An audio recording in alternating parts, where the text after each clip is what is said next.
We'd like to begin today by acknowledging the traditional owners of the land that we meet on today. A lot of us are here in Meanjin on the land of the Yagara and Turrbal people. We pay our respects to their elders, past, present and emerging, and we acknowledge that wherever we are today in so-called Australia, that we are on stolen land and sovereignty was never ceded. We also extend our respect to any Aboriginal and Torres Strait Islander people joining us today. Welcome everyone. Thank you for attending our webinar titled Safety Should Be Sexy, Not Criminal. My name is Michaela. My pronouns are she and her. I'm a Queensland sex worker. I've been working in all areas of the industry throughout the last 10 years. My background outside of the sex industry is in law, and I've been on the Respect Inc. Management Committee for 6 years. I'm also a proud member of the DCRIM QLD committee. My name's Lulu Holiday. I've been working in the brothels and cheapest hotels of Brisbane for around the last 11 years. I'm also a member of DCRIM QLD committee, and my background is in midwifery. My interests are in health, sex and intersectional feminism. So before we start the webinar and our presentations, I just want to go over a few bits of housekeeping. So first, can I please request that everyone who is participating, please respect this space and our presenters by not recording or taking any screenshots of the webinar, any part of the webinar. And if you would like to ask any questions, you can do that through the Q&A function down the bottom. There's a little button. So that is not done through audio or video. You just type in your question in there and we will have a response to you through that box. So this is also not a sex worker only space. So if you're a sex worker and you're here, just keep that in mind if you are planning on typing anything into the chat. A bit about today's event and the organisations putting it on. So Safety Should Be Sexy, Not Criminal is a joint event between DCRIM QLD and Respect Inc. DCRIM QLD is a committee of sex workers who have joined with Respect Inc., which is Queensland's sex worker organisation, to progress the removal of the harmful and discriminatory sex work laws and achieve full decriminalisation of sex work in Queensland. Respect Inc. is Queensland's statewide sex work organisation, and we have offices in Brisbane, on the Gold Coast, in Townsville, as well as Cairns.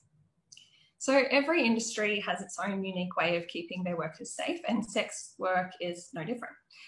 Sex workers have built community and kept each other safe at work for as long as work itself has existed. Sex workers who came before us and before telephones and the internet worked in pairs and groups or through agencies with security and drivers.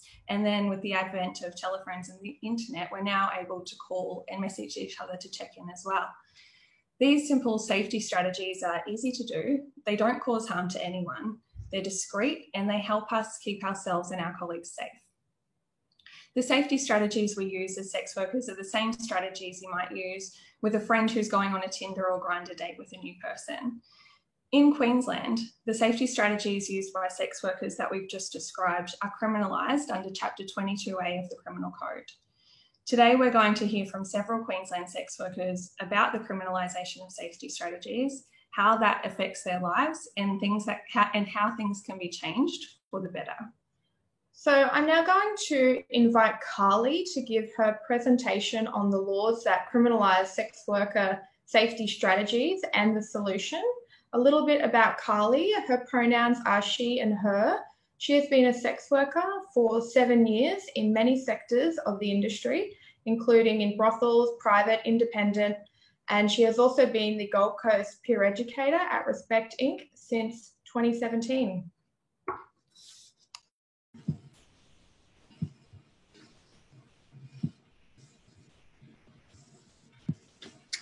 Hi everyone, and thanks for being here with us today.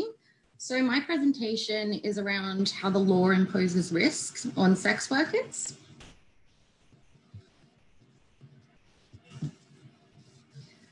So the Prostitution Act 1999 creates a boutique brothel licensing system and the Prostitution Licensing Authority.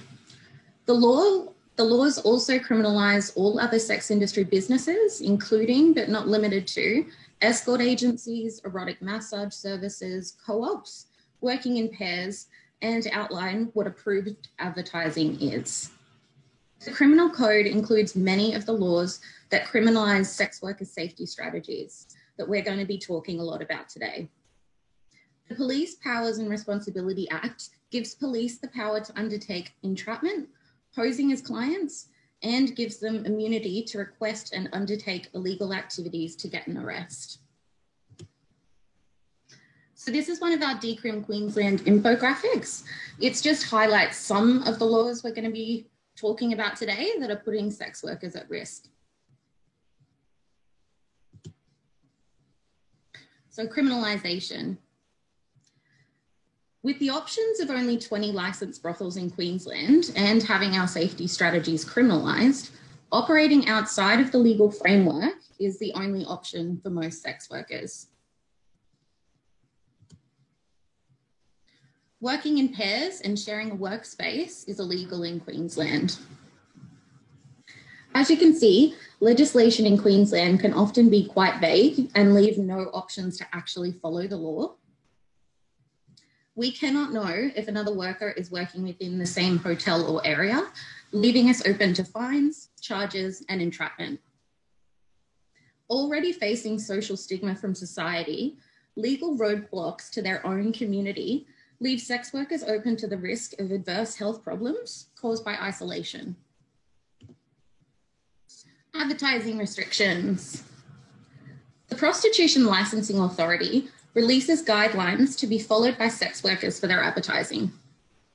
These guidelines are open to interpretation and prohibit sex workers from stating services offered, often causing sex workers to engage with clientele who want services outside of a sex worker's chosen work boundaries.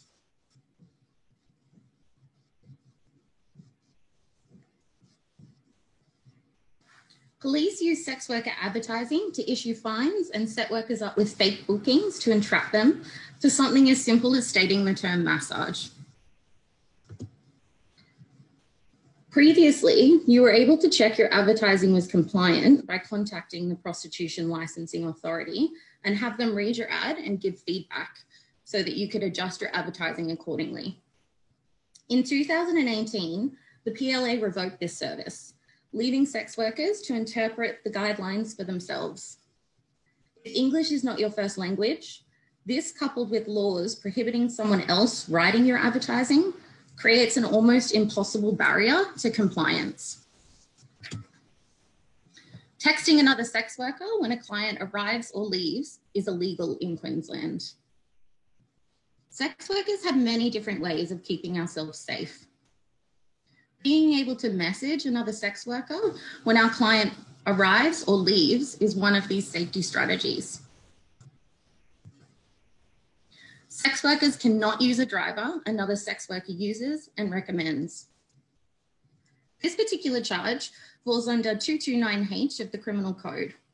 As you can imagine, having the ability to use a driver another worker uses and recommends is a way to ensure we're going to get to and from appointments safely and with someone who understands our particular work needs. So for example, staying at an address to wait for the worker to finish their booking, or being able to remain in contact with the sex worker. Hiring a receptionist to answer calls and screen clients is illegal. Hiring a receptionist is a standard business practice and can be extremely helpful in a sex worker's ability to screen their clients before attending a booking. Sex workers perform a legal business activity. We pay taxes and we contribute to our communities. We should be able to have the same workplace rights as others, including the ability to hire a receptionist. So as I've just described, our basic safety strategies are illegal. So sex workers have to choose between working legally or working safely. Police often pose as clients to identify if we're implementing these same safety strategies. And as a result, sex workers are charged. Consequently, police are not viewed by sex workers as allies. They're viewed as unhelpful when experiencing crime. Sex workers have extremely low rates of reporting to police, so many crimes go unreported, or if they are reported, sex workers don't feel that they're being taken seriously. Most of the charges are against women who are over 30 years old. So as you can see, this creates a cycle which is impossible to break with police continuing to be regulators of the sex industry. So where do we go from here? Decriminalisation. So decriminalisation of sex work means the removal of police as regulators of the industry. It also repeals laws specific to the sex industry and sex workers. 10 years after decriminalisation in New Zealand, statistics showed that sex workers are 70% more likely to report crimes. Relationships between police and sex workers improved across the board, including justice outcomes in court. Instead, repeal of these laws and police do not mean no regulation. They mean that the sex industry would be regulated like any other business through standard industrial codes. It means we would have the ability to work with these extremely important safety strategies legally, without fear of fines, charges, and entrapment by police. As you can see, sex workers need decriminalisation. We need to have access to these strategies to keep us safe. We deserve the same rights as any other legal profession in Queensland. When you decriminalise sex work and repeal the laws specific to sex workers, the remaining criminal laws will still continue to apply to sex workers as they do for any other Queenslander. Exploitation is still exploitation. Rape is still rape. Assault is still assault. None of these are sex work.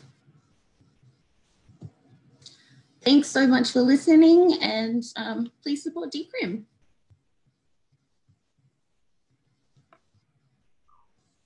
Thanks so much for that, Carly. I'd now like to invite AT to give her presentation on how the laws in Queensland affect Asian and migrant sex workers. AT is a sex worker living and working in Queensland, Australia. She's been working for the last 13 years and her work experiences are in brothels, private escorting, massage and opportunistic work. Thanks, AT. Good afternoon, everyone. Criminalizing safety sex Asian sex workers by AT India. Asian sex workers are being targeted by police in Queensland.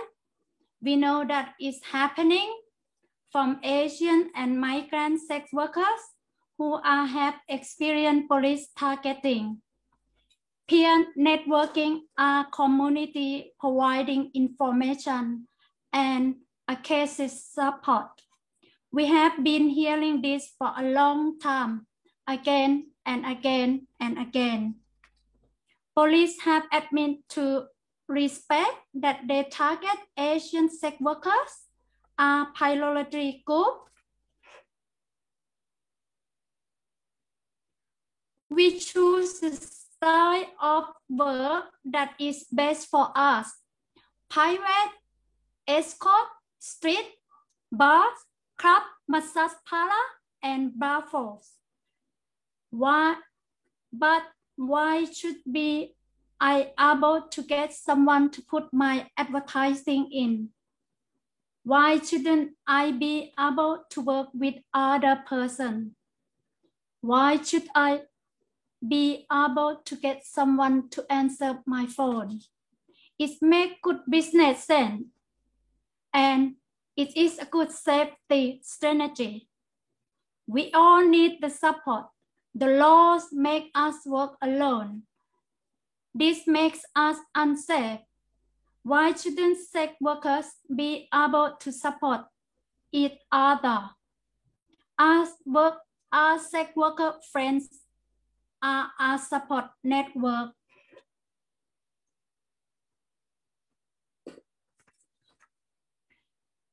Everybody read out your own slide, please.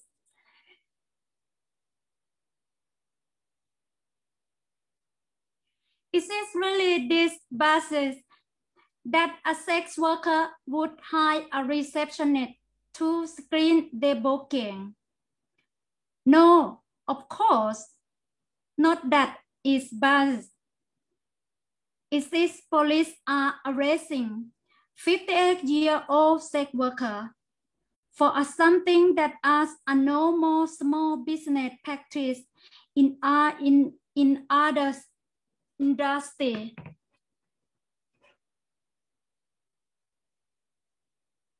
The police actions. Police contact us from our advertising, pretending they are clients and pre-book an appointment, entraps sex workers in our hotel room or the house, push us to agree to provide an illegal service, including doubles. You don't have to do something illegal. You just have to say you might or will do it.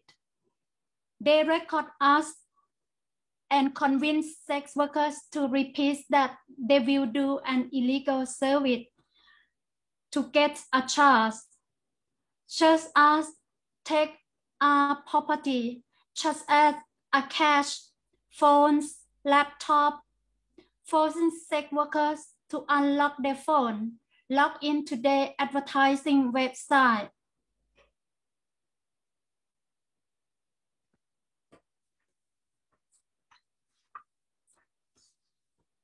There is a lot if we find to charge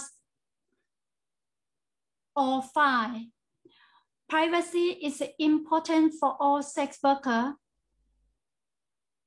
If we have been wrongly charged or if we want to find the charge, we will be outed as a sex worker in a public. Everyone will know. When sex workers are outed, they experience stigma and discrimination. Going to court means that our names will be in the media. It can make us unsafe. Police have the power. If we are outed, we have no future. Fine up from 150 to 6,000.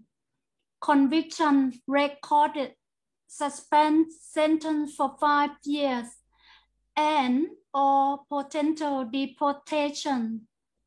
Police take advantage because they know that Asian sex workers are unlikely to know the law because they can use our language barriers to their advantage.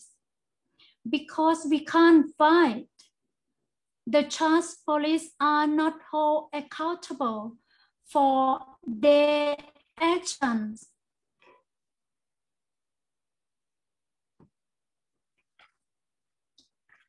Mainly the charges are fines are for participate, no English past in provision or prostitution. That means you're working in pairs or someone answering your phone or helping you put your advertising in. And 10 property are phones, laptop, booking notes, and our money all been taken. The advertising law very complicated and confusing for all sex workers, but especially if English is your second language, it is almost impossible to work within the rules.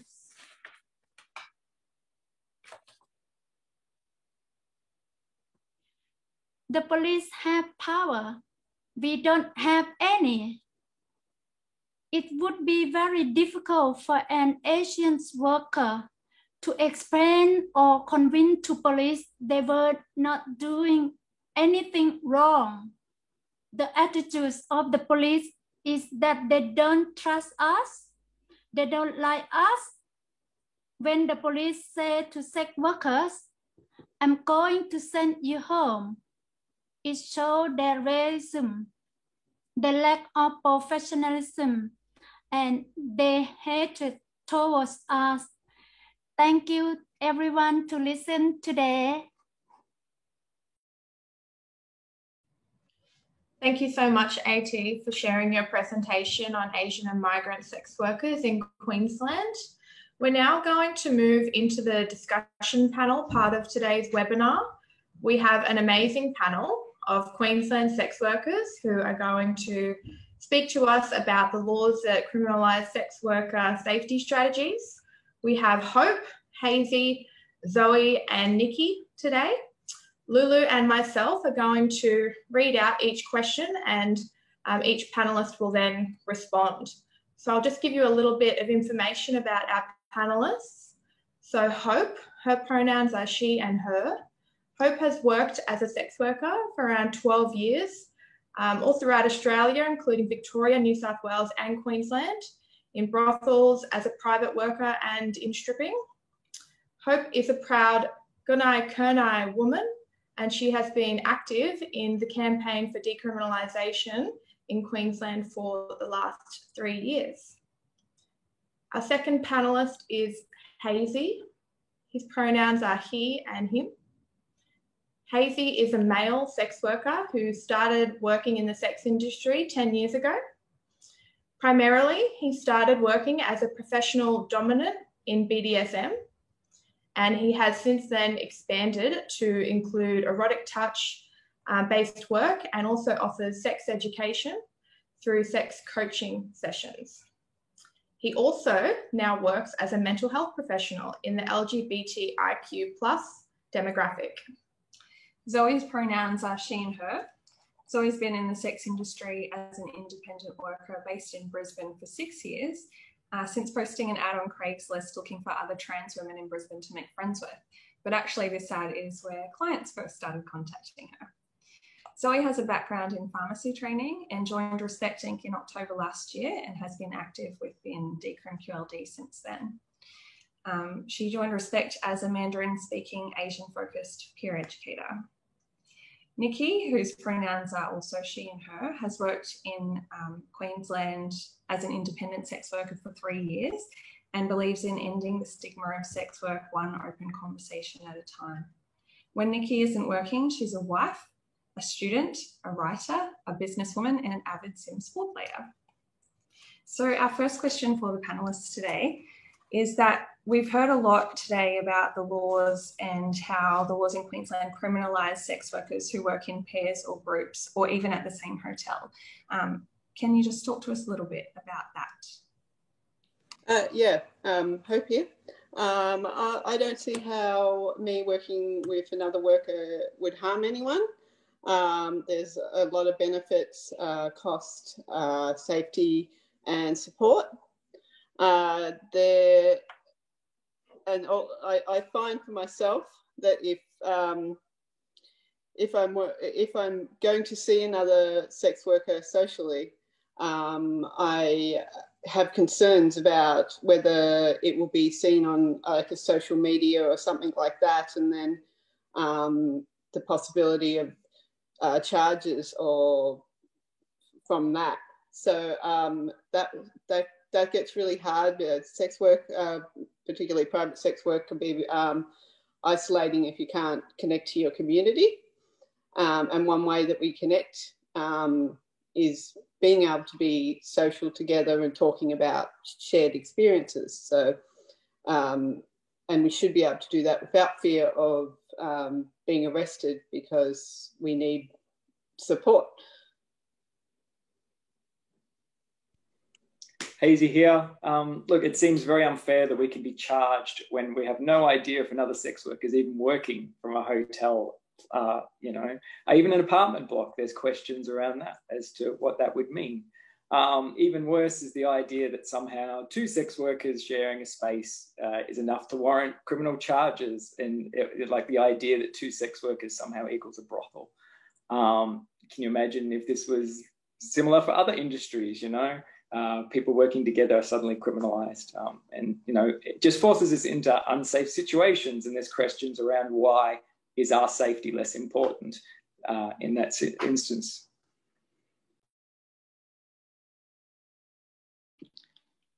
Yeah, I reckon the laws are simply unjustifiable and discriminating, and potentially put us in harm's way by forcing especially independent workers like me into isolation. And it's unreasonable to incriminate workers who simply unwittingly working in the same accommodation complex, because given the current laws doesn't even allow sex workers to communicate with each other just for safety reasons. And it is especially disadvantageous for Asian migrant sex workers or other ethnic background who are not fluent in English language. So they are especially prone to such laws. So laws like this, I think, should be non-existent, because it should be our basic rights to work safely. And sex workers should be able to work in pairs and communicate with our peers in order to improve our workplace safety. Yeah. I echo rather the issues put forth by my other panelists, and I'd like to talk about it from like a touring sex worker perspective. So I work mostly away from home, and as Hazy and Zoe have pointed out, I have no way of knowing if there is another sex worker working in the same hotel that I'm in. They just happen to be there. The reality is, in some of these towns, there is only one hotel to work from. And I know that I have checked into a hotel, and the next day I've discovered that I actually wasn't the only one there. So we had no contact, we didn't talk, we didn't speak at all. However, if the police had, completed a sting on that hotel, we could have been charged with knowingly, participating in prostitution. And as we've seen, that can be like a 6-month suspended, jail sentence. It's not justice. That's not protecting the community. And these laws are just being used to victimize and harass sex workers. Thanks, everyone. We're going to move to question 2, which is, how do the laws make you change or adapt the way you work to avoid arrest? And do you think it changes how you interact with clients or how they interact with you? Hazy here. Yeah, so as a male independent worker, the current legal system means, like I said before, I have to choose between working safely or legally. Things like, I can't involve my partner or sex working friends in any conversations around sex work, including ways to keep myself safe for fear that this could be weaponized against me. Even further is that there's sometimes questions around if buying something for my partner could mean that they are profiting from prostitution, which can be a charge. Fears around my mobile phones and things like that being confiscated by police and information used, or even if money that I have worked hard in a legal job could be taken from me. There's these strange things that sex workers just seem to be up against. In addition, the laws stop me from being able to clearly advertise the services I'm offering. I can't use the words BDSM. I can't use photos of my gear. I can't even use the word massage in a service. Instead, I have to use vague suggestions about these things, which just seems incredibly strange. Why are sex workers criminalised for using common words or phrases? And why are the majority of sex workers in Queensland who are independent left in this grey area that sits outside of the brothel area, or the brothel system? The laws that we seem to be up against just don't make sense. One of these laws that we're up against is the law that's around safety calls. Now, this is hugely problematic. I know that I feel a lot more safe and confident when I get to work knowing that I have someone waiting for my end of service phone call. And I know that if they don't hear from me, I know that they will call the police and the police will be sent to where I am. That said, I'm fortunate to have supportive family who I can contact for these safety calls. And this has given me a huge privilege that privilege is I can work within the law. The majority of sex workers do not have a non-sex worker to support them. And there is no adaptation or change available to these workers. And there are simply some people out there who are looking for the worker who doesn't make that safety call. And that person knows that the worker's vulnerable and that no one's coming for her. The law forces workers to choose between law and life, risk and arrest or risk and assault. Thanks, Hazy and Nikki.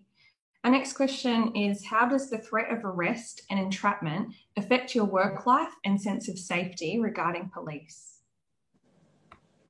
So I believe for myself that I would find I'd be a lot more confident going to the police if I had a crime committed against me, if it wasn't regulated by the police, if we were decriminalised and they weren't our regulators. Because now I worry that if I say something wrong, I could end up being charged myself, and that I wouldn't be taken seriously because of they're supposed to be both our regulators and our protectors, and both those things are polar opposites. So it makes me a lot less confident to go to the police and feel like that they would actually assist me without arresting me. Yeah, I feel knowing that the next call, text message that coming in could potentially be a couple disguised as a client, attempting to entrap you, sort of adds on the layer of pressure and stress on top of dealing with, occasionally you would come across ugly marks, or you bear this social stigma pretty much 24/7, and also a sense of discrimination. So I certainly feel zero sense of safety or trust regarding the police service, because they work, in my opinion, work more often to undermine us than to help us in times of needs or crisis. And the Asian or Southeast Asian migrant sex workers with poor English language skills, they are usually, because of language barrier, they have no comprehension or very little comprehension about their legal standings. So people like us are particularly vulnerable to police entrapment. So they are probably more terrified of the police than they are with bad clients. Yeah. Thank you so much, Hope and Zoe. Our next question for the panelists is, what effects would decriminalisation of sex work have on sex workers? Well, for myself, decriminalisation would mean the freedom to implement safety strategies without fear of arrest. It would mean that I may be able to share a space with somebody, say on a tour or so on, to be able to save money. And I would also be able to do a double with one of my lovely sex worker friends. And I mean, what could be bad about that? So.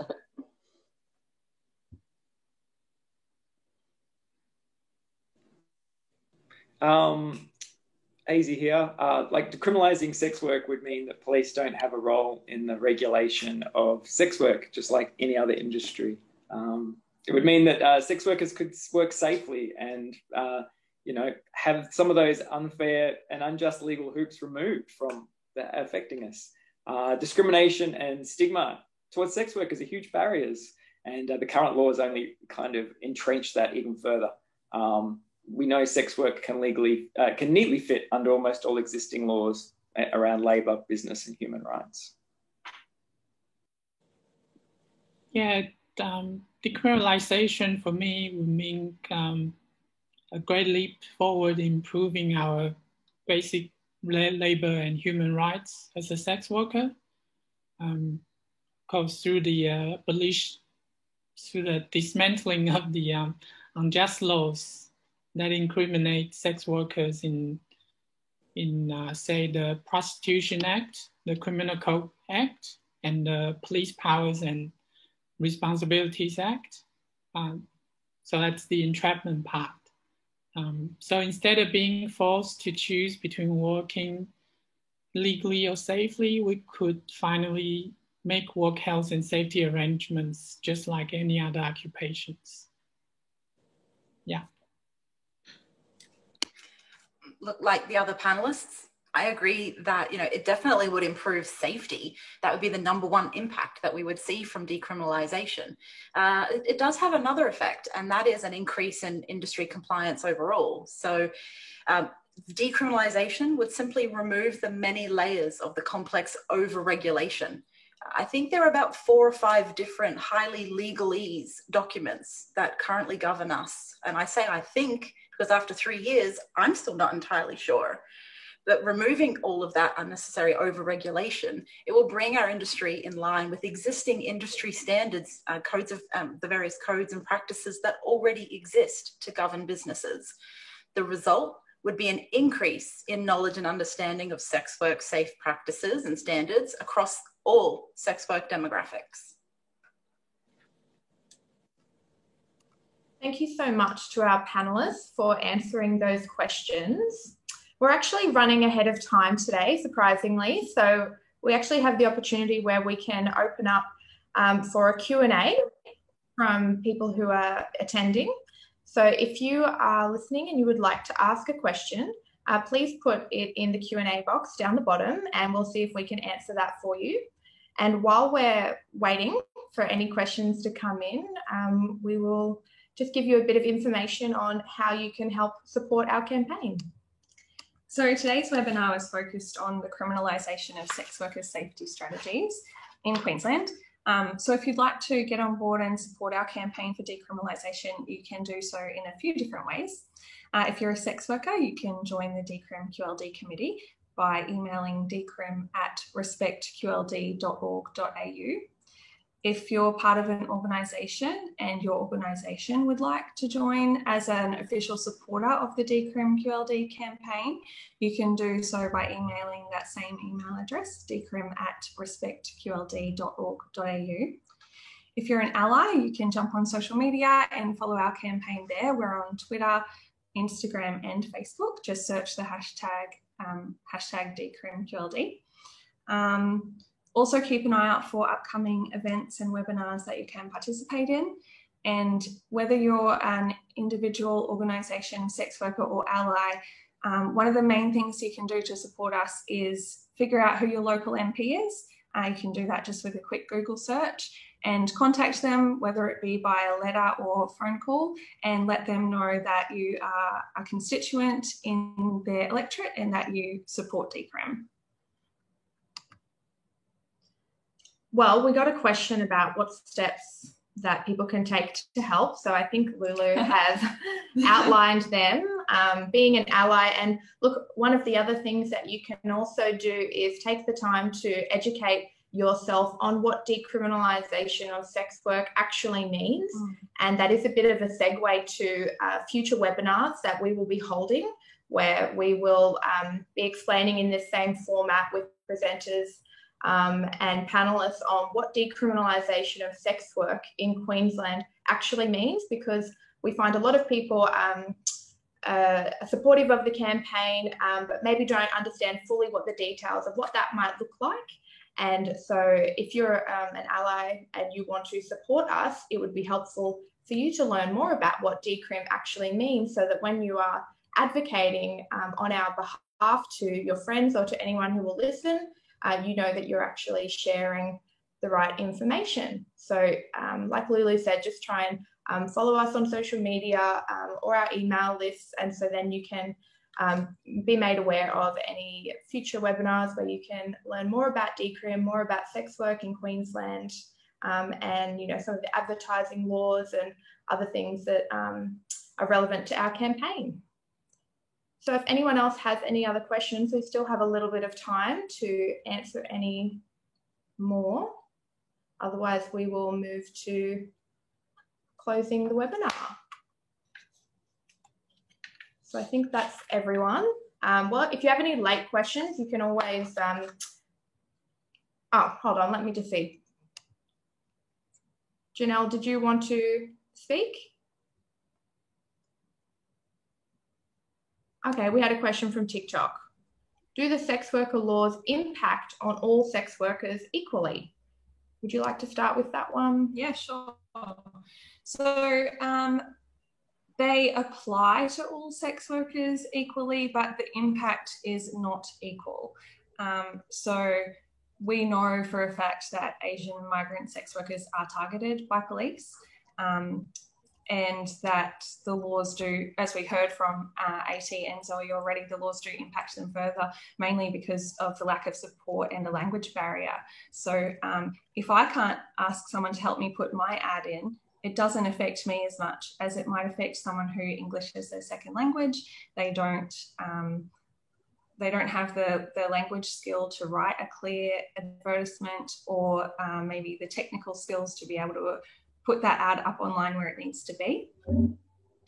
Yeah, and I would just add that any sex worker who is experiencing other layers of marginalisation, whether that is racial background, language spoken, age, disability, drug use, any of the, you know, caring, support roles, all of these other things that can impact on a sex worker, because we're such a diverse community. Yeah, we can have layers of marginalisation where the stigma and discrimination is compounded. And so even though, like Lulu said, the laws are equal, those of us who might already be struggling would feel those laws even more. And that's the really unfortunate thing about criminalising safer sex work strategies and the laws generally in Queensland. Do we have another question?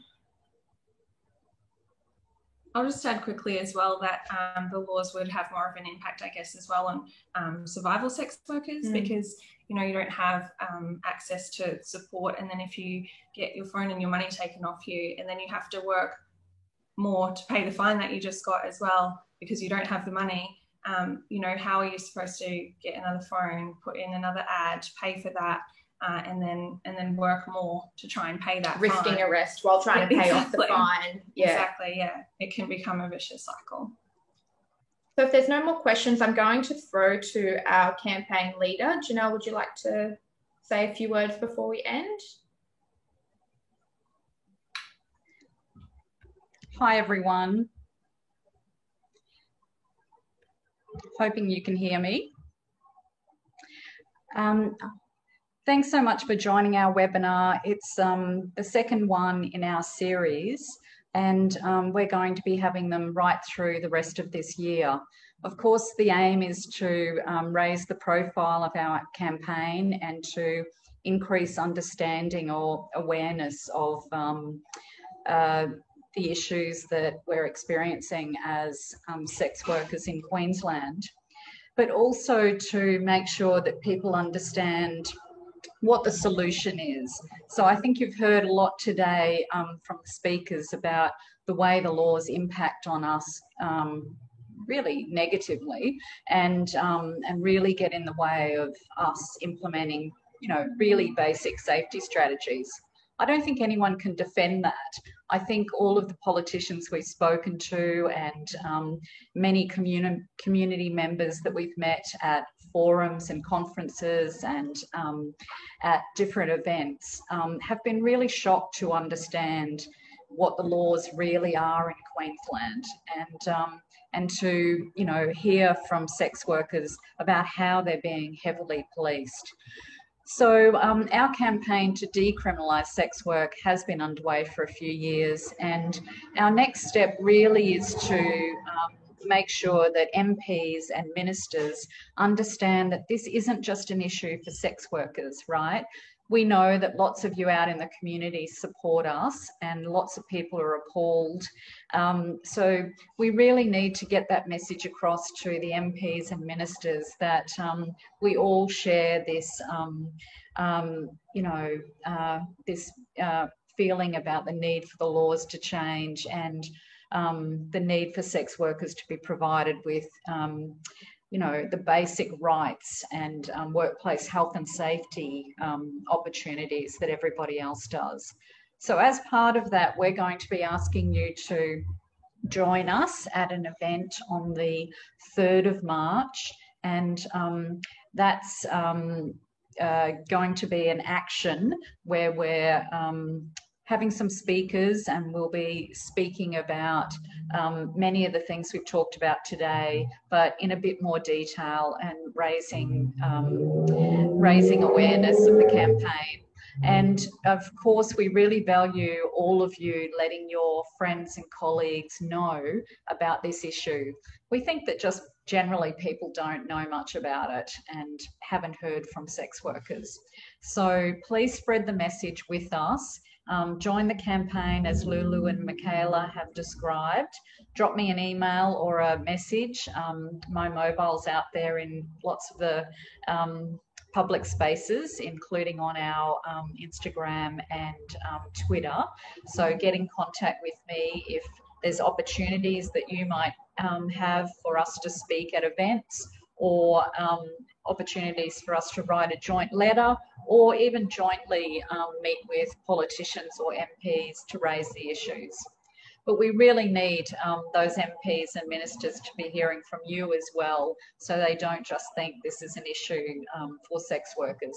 We know it's an issue lots of people are very upset about. So thank you so much for joining us, and I'll kick back to Lulu and Michaela to finish off today.